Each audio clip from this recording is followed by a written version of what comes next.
আসসালামু আলাইকুম বন্ধুরা, কেমন আছে সব? চলো আজকে আমি চুলোতেই রান্না করব, চিকেন রান্না করব। মশলাটা ভালো মতো কষিয়ে নিয়েছি। আমি চিকেনগুলো দিয়ে দিলাম, এটাকে কষিয়ে কষিয়ে রান্না করে নেব। গ্যাসে করলে অনেকটাই টাইম লেগে যাবে, তাই ভাবলাম আজকে চুলোতেই করি। আর এমনিতে চুলোর রান্না খেতে অনেকটাই মজার হয়, আমাকে তো ভালো লাগে।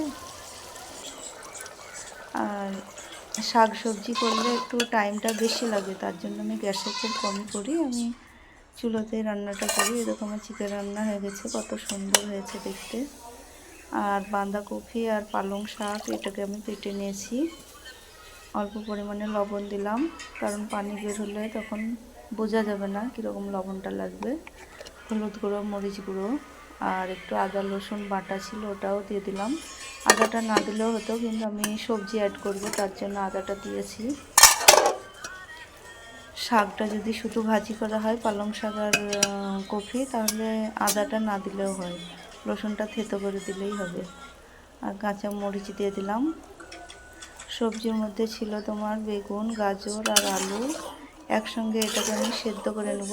পানিটা যখন শুকিয়ে যাবে তখন আমি ফোড়ন দিয়ে দেবো। এ দেখো, তেল দিয়ে দিয়েছি, দুটো শুকনো মরিচ আর সঙ্গে একটু পাঁচ ফোড়ন আর কিছুটা পরিমাণে পেঁয়াজ কুচি। এটা নেড়ে করে শাকটা দিয়ে দিলাম। পানিটা যখন শুকিয়ে যাবে এটা আমি তুলে নেব। কত সুন্দর হয়েছে। শীতের সবজি এইভাবে রান্না করলে অনেক মজার হয়।